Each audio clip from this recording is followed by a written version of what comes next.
Hi, this is Travis Shaw with the Mosby Heritage Area Association, coming to you this afternoon with the latest installment of our Ask a Historian program, where you guys ask us questions and we reach out to our friends in the history community to help us answer them. This question came to us a few weeks ago, and it was a question about historic foodways. What kind of food were Virginians eating in the 18th and 19th century?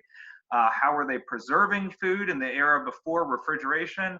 And what kind of cookbooks and other things were out there at the time that people relied upon. And to help us answer this question, we've reached out to our friends at the Frontier Culture Museum. And so I have Karen Becker here, sitting in the 1850s house. Is that correct, Karen? That's correct. And my And co-star, who's with you right now? she may not leave me alone. I don't know. Anyway, so hello, Travis. It's nice to meet you. Yeah, very nice to meet you. And thank you so much for joining us today. So I guess we can start with what was the typical diet like for your average Virginian back in the 18th or early 19th century? In almost all past times that I can think of, people ate very seasonally. We don't really do that today. And I just want to say that all of my comments are going to be for pre-pandemic, because supplies in the grocery stores now may not be what they were 3 or 4 months ago. But 3 or 4 months ago, you could go to the grocery store anywhere in this country and buy all kinds of fruits and vegetables that were completely out of season. Historically, that doesn't happen. For people living historically, they ate what was available in each season. So for right now, in very early spring, I don't know, a lot of people are planting gardens these days with the whole worry about food supply right now. But the things you're planting in your garden right now, with the exception of maybe radishes or spinach or lettuce, or if you happen to plant some things earlier, you might have broccoli or cauliflower. Some of the cold weather crops, turnips, things like that, might well be available. Things that had overwintered from late fall plantings, things like carrots and parsnips, those things might be available for you. As far as other fresh foods, you might be able to go out and forage for wild greens. So people would be eating a lot of wild greens. In addition to that, they've got foods that have been preserved, either utilizing their cellar below the house or a dry attic space to store things that need to be kept dried. So throughout the winter, they're eating dried beans, preserved meats, mostly probably for the kind of folks we're talking about here. Eggs can be kept over winter, which probably would be out of eggs by now. You can store fruits and vegetables in the cellar. Cabbages can be stored in the cellar. Carrots, lots of root crops can be stored in the cellar. Eggs can be stored. Potatoes, of course. All those things can be stored, but by this time of year, you're probably pretty much out of all of those things. Your salted and preserved foods would have been also being depleted by this time for most people.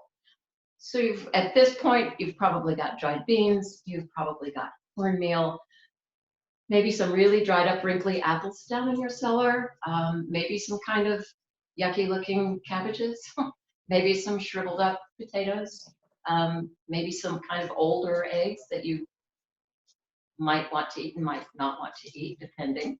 But then again, you've got maybe some early spring greens, wild greens, maybe you've got early crops in your garden. But a lot of fresh food is not really available right now. So this time of year is very much a transitional time then. You're kind of transitioning away from what's left over from the previous year, from the winter, but you haven't quite hit the bounty of summer yet. No, you haven't even planted your corn crop yet for the next year. So whatever cornmeal you have left, that's what you've got. If you planted wheat, if you're in the valley, wheat would be an important crop. Once you become an established farmer, at least you're planting wheat. But you may be out of flour by now. Maybe you sold it all and only have a little bit left for you. So pretty restricted diet at this point. A lot of people would think, well, let's just go hunting. But folks understood that if you hunt now, when most of the wildlife is producing the next generation, if you hunt now, that's probably not a smart thing to do because next fall, next year, your population would be reduced. And so they probably didn't do a whole lot of hunting in the spring and early summer. So yeah, this is a kind of a tight time of year for them. One of the things that they did do was use those wild greens to create a tonic. So you hear about spring tonics all the time. And what is a spring tonic? Well, a spring tonic is any of those early wild greens just kind of cooked down into a broth. You eat the greens and you drink the cooking liquid. And that's your spring tonic. It's a source of vitamins and minerals that you haven't had all winter long. And your taste buds are probably really eager for something that's not dried, preserved, salted, and sort of starchy. You're probably really ready for that. Sounds unappetizing. One of the early spring tonics is pine needles. Just go gather your pine needles and cook them. Doesn't that sound awful? But You know, I'd say I've had spruce beer before, so I've had a little a taste of that, and it's not my favorite thing. So no, but you know, a tonic is a medicine, really, but it probably wasn't that bad on their taste buds, I bet. yeah, I'm sure after nothing but old cornmeal and dried apples and Dried dried beans pork, and yeah. salted pork, and yeah, that gets old after a while. So I'm sure they were appreciative of those boiled pine needles. But you can also gather all kinds of things. There's chickweed, violet leaves, dandelion leaves. If you put your turnips in the ground, you can eat those early turnip greens. All kinds of little wild things. What in North Carolina we used to have creasy greens, the cress, all the wild cresses in the mustard family. Those would also be part of those wild greens. The Germans had a thing where on Maundy Thursday, in Germany, they would create a soup on Maundy Thursday, which is the Thursday before Easter. They would create a soup of 9 different greens. And I doubt anybody had that many greens in their garden, so you'd have to forage for some wild greens. Here in America, in Pennsylvania, they kind of cut it back 7 green herbs in their Maundy Thursday soup. So that's a spring tonic right there, and it's an Easter custom as well. Well, I'm glad that you brought that up because one of the questions I had is, you're down in Staunton in the valley, the valley and kind of the Piedmont of Virginia is a kind of, even in the 18th and 19th centuries, an ethnically diverse place. You've got Germans, we've got African Americans, we've got Scots-Irish people, people bringing all these different customs to Virginia. Do we see that play out in the types of food that they're eating, the types of preparations that they're using? Africans were very, I won't say dependent on, but their traditional diet included a lot of greens cooked into their traditional style soups. So greens don't get a lot of good press today, really, but historically, greens were a pretty important part of a lot of people's diets. When you think of Ireland and that cold, damp climate there, they're not growing things like squash and tomatoes in Ireland because it's too cold. But things like spinach and kale and cabbage and beets and turnips, those sorts of things, beets and turnips have greens, right? Those sorts of things are the kinds of foods that would be pretty common and popular for Irish folks and English folks as well. So greens are nice because if you have cool weather, it's a crop that will grow through cool weather. So in Northern European areas where there's cooler weather, it's a crop you can count on for more of the year, okay? Of course, we associate potatoes with those places in Europe as well. Another crop that does fairly well in cooler weather. So you mentioned salting and drying as preservation methods. I was kind of curious about any other methods like pickling. Is pickling used during this time period? Do we see that? Sure. There's some very basic techniques for preserving foods. Of course, there's drying and smoking, which is kind of the easiest and simplest and requires nothing extra really, except a fire for smoke. So those are really, really ancient techniques. You can use sugar to preserve, of course, and we don't really think of jams and jellies as a preservation technique, but sugar is a preservative. And so that's one way to preserve fresh fruits for a lot longer than they would otherwise last, especially the very delicate fruits like berries. You really want to preserve them in a preserver jelly of some sort of jam, or a fruit butter like apple butter. So there's drying, smoking, preserving with sugar. You mentioned pickling, and that would traditionally be cooking with or preserving with vinegar. Things like cucumber pickles, radish pickles, one of the popular things, especially the radish seed pod pickles. In my experience, they taste dreadful, but they show up in lots and lots of old pickles. So preserving things with vinegar would be another way of preserving. There's also fermentation, which is a preservation technique, most notably and most commonly understood to be something like sauerkraut. For European folks, sauerkraut would be a pretty important food. Not so much for the British Isles, but for the continent of Europe. Making sauerkraut was a pretty important food preservation technique. Turns out, unfortunately, I put myself on a bandwagon here. Fresh cabbage has some good nutritional stuff to it. Boiled cabbage, cooked cabbage, the process of cooking releases more vitamins and minerals, but to get the maximum benefit from cabbage, nutritionally speaking, you need to ferment it and make it into sauerkraut. So those folks who don't like sauerkraut are really missing out on a nutritional, especially if you make it yourself, because all of the good, healthy bacteria, the probiotic type bacteria, are still alive in homemade sauerkraut. Whereas in sauerkraut that you buy in the grocery store, which has been pasteurized, doesn't have those healthy bacteria in it. So make your own sauerkraut next fall. It's not hard. I'm a huge fan of sauerkraut, so I might have to try that. I never liked it until I tasted homemade, and it's a world of difference. So, okay, so we got drying, smoking,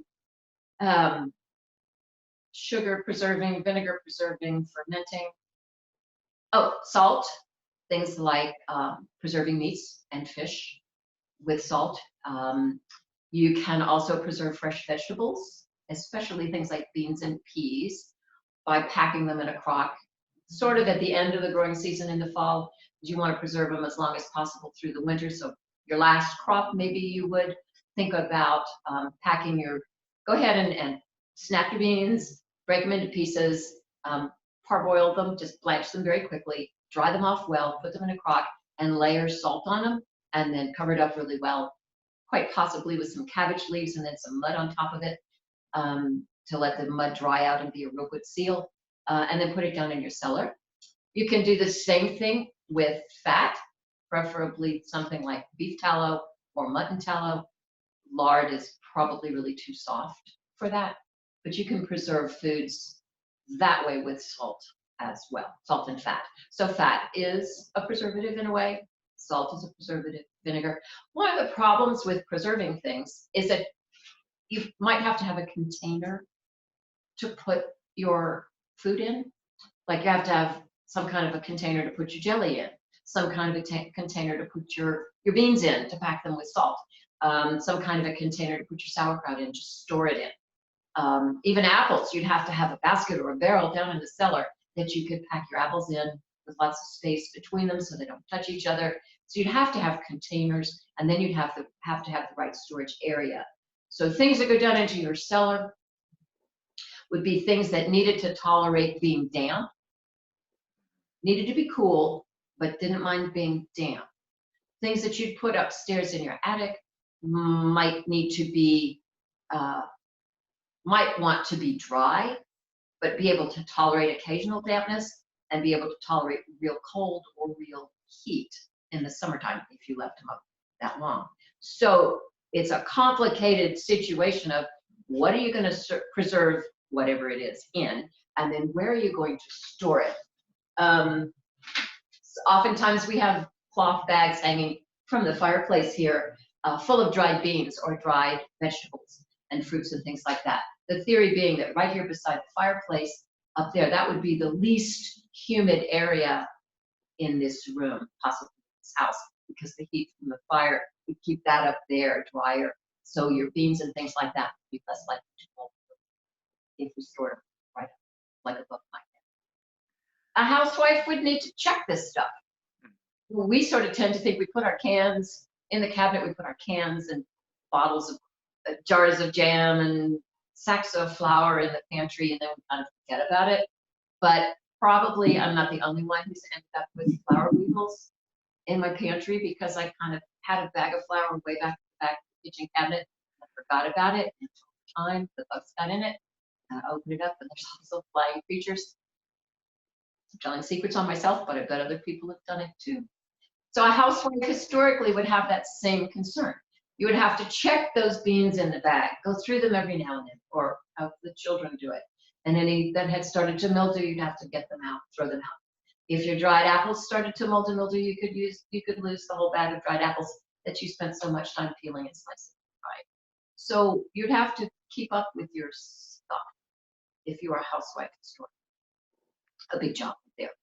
Okay. So yeah, this is a huge job, and you know, it seems there's a lot that you have to know to be able to do this. Is this knowledge that's being passed down in families, or is this stuff that people are learning from books? You know, we know that there are cookbooks and kind of household management books from this period. Could you talk a little bit about that? Historically, they're learning. The kids are learning from mom and dad. It's not going to be taught in any school, that's for sure. School is reading, writing, and arithmetic if you're lucky to go to school. A lot of our ancestors were probably not terribly literate. Books, printed books, were expensive. I have one right here. This is this is the Virginia Housewife by Mary Randolph, and I chose it because we're talking here. It's actually the Carolina Housewife. The Virginia Housewife looks just like it. How did that happen? But anyway, so this is, if you have the Virginia Housewife, it probably looks just like this if you've covered the outside with pretty cloth, right? This book was printed in, the first edition was printed in 1824. Mary Randolph was a woman who was married to a politician in Virginia. And but they kind of fell on hard times when he fell out of favor, politically speaking. Her husband did, and she ended up opening up basically a tavern, and she ran a tavern for quite some time. And it was the foods were well received, and she ended up eventually publishing a cookbook in 1824. Remind me to say something more about the cookbook in a minute, but this cookbook is a pretty good standard cookbook. It has a nice introduction by Karen Hess, who has passed away now, but she was very much the preeminent historical cookery person. She really, if she didn't know it, nobody's going to know it. She was very, very thorough in her documentation. She did lots of introductions and editing of many old cookery books, Virginia Housewife being one of them. So if you get a copy of this one, be sure to get the ones that have her editing, her introduction, and the appendices at the end with the extra comments. Really worth a great deal of information. So you said you're interested in 18th century and 19th century cooking. This was published in 1824. Most cookbook historians, most cookery historians will say that because she was older and at the end of her career when she published this book, these receipts are really very much more of an 18th century style receipt. And if you read a lot of cookbooks and then you look at this one, you can see that. So really, this cookbook works really quite well for, say, the fourth quarter of the 18th century, as well as into the 19th century. It was republished through past the Civil War. It kept being republished over and over again. It's a really good source for cookery. How many working class housewives had one of these books? I don't know. That was going to be my question. If most people are learning kind of from their mothers or learning from the family, who's buying these cookbooks? Right, that's right. So one of the things I say is, because I am a modern person, I can't forget what I know from today, right? So when I think about preparing a food or a meal for early 19th century, 1820 something or 1850 something even, if I'm going to prepare a meal, I have to think, what season is it? What's available? What kind of equipment do I have? How am I going to cook it? Who am I? Am I a working class person? Am I a rich person in Richmond? Who am I? Who am I feeding? Am I feeding a farm family? Am I feeding laborers? Am I feeding, is the preacher coming to call and I'm feeding him? Is it Christmas dinner? Who am I cooking for? What am I cooking? Why am I cooking? And then which receipts am I going to cook? That all goes into planning your cooking, whether it's a demonstration or an actual meal for somebody to sit down and eat in a historical context. I don't know how to do that without help from the past, because I might say, oh, it's summertime. A lemon meringue pie would be great. It would taste so fresh and cooling. I'm going to make a lemon meringue pie here in my 1850 house. I don't think so. I don't know what I don't know, right? But if I read these cookbooks, if I pay attention to seasonality, if I study up on what's available, think about who I'm cooking for, I can do a better job. And I can cook the same recipe, the same receipt several times, making modifications as I need to. If an ingredient's no longer really available, I might choose another receipt, or I might make some substitutions. But I like to cook the receipt the first or second or third time straight from the cookbook, because I don't want my modern joy of cooking, Julia Child, and my own mother and my grandmother to interfere with what I want to do for 1824. So the cookbooks are useful for us. I don't know how useful they were for women in the early 19th century or late 18th century. I think that they probably ate very dull, boring food every day. I don't know about you, but I tend to eat one of 2 or 3 breakfasts. And I might eat the same breakfast every day for a couple of weeks, and then I change and do one of the others for a couple of weeks. A lot of people eat cereal and milk with a banana on it every day for breakfast. They were doing the same thing. It probably wasn't cereal with banana and milk. Probably wasn't a bagel with cream cheese and smoked salmon on it, but maybe they had hasty pudding every morning for breakfast, or porridge made out of ground oats every day for breakfast. It's what they had. Maybe for supper, all winter, they had slices of fried ham, cornbread, and boiled beans.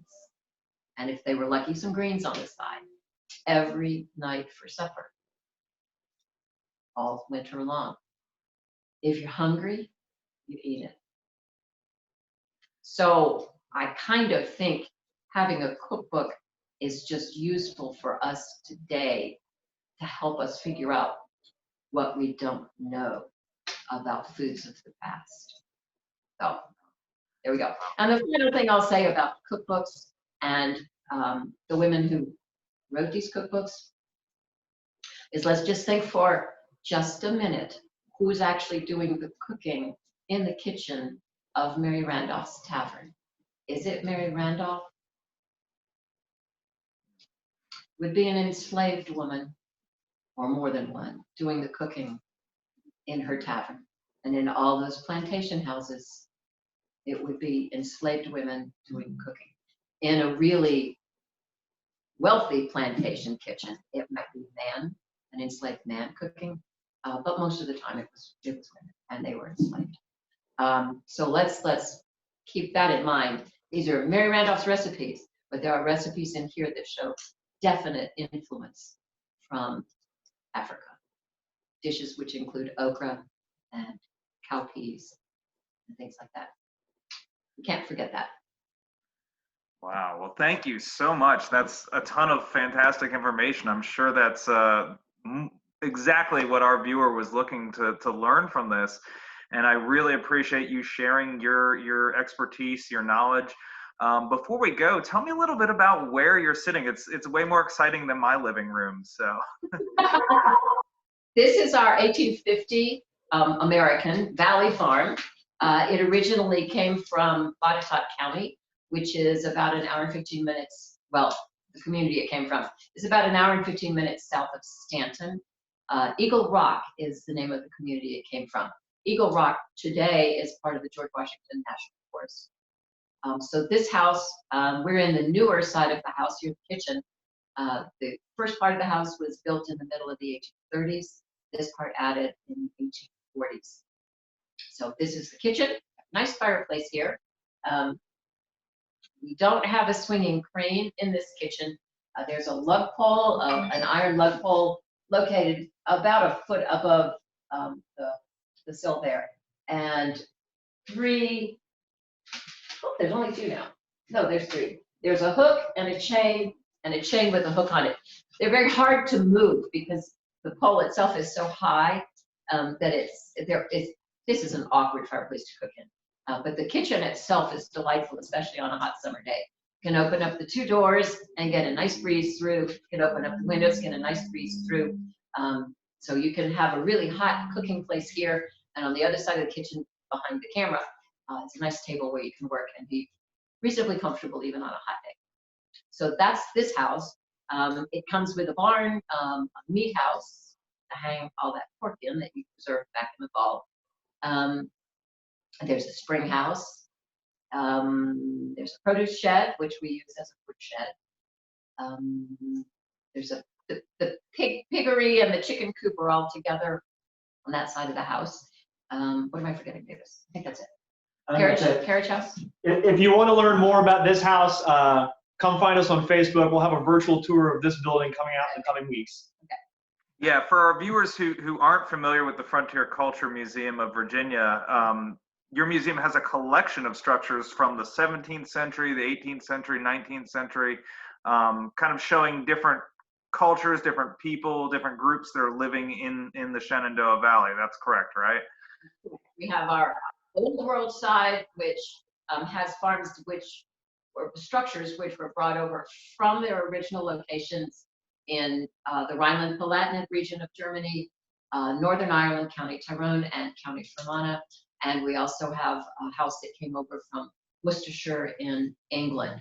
So those are original structures brought over from across the ocean. Then we also have a recreated West African farm. And then on the New World side of the museum, we have a recreated Native American site, an early settlement site, 1740s-ish time period. And then we have our 1820 house, which was moved from about an hour north of Staunton, built by a family that was really darn German in their ways of looking at life in the world and buildings. And then this farm, which is the 1850s from south of Staunton. I will just say that the things that we talk about here at this museum and the interplay and interconnections between English, Germans, Scotch-Irish, and African Americans and Native Americans, it happened in lots of different places. It did not just happen in the Shenandoah Valley. The Shenandoah Valley is only, I might be preaching to the choir here, the Shenandoah Valley is only part of the Great Valley of Virginia. It's the northern part. Here in Staunton, we're kind of at the more southern end of the Shenandoah Valley. But the settlers who traveled through the Valley of Virginia started in Pennsylvania. They traveled down the valley into North Carolina, down into South Carolina, into the mountains of Georgia, across the mountains over into Tennessee and Kentucky. These 5 groups of people stayed interacting through over all that geographical area. And so the cultures that we talk about here have some sort of specifically valley aspects to them, for sure. But it wasn't just here in the valley that all of this interaction happened. Speaking of Virginia, one of the most helpful things I learned early on in my stay here at the museum was that, culturally speaking, the Valley of Virginia is much more closely aligned to Pennsylvania than it is to the rest of Virginia. Eastern Virginia is very English, Tidewater, even the Piedmont, very English, much more so than the Valley. Pennsylvania has this same mixture of Scotch, Irish, Germans, English, Native Americans, African Americans. And it was a whole lot easier to travel north from, say, Staunton or even Greensboro, Winston-Salem, North Carolina. Much easier to travel north on the Great Wagon Road to Philadelphia to get stuff than it was to go east to the more, perhaps more civilized parts of the state, at least. Yeah, that's a great point. It's something that we actually, in the part of Virginia that we deal with, the very northern part of the Piedmont, very similar mixture. A lot of our early settlers are Quakers coming from Pennsylvania. We have a very strong German influence in some parts of our heritage area.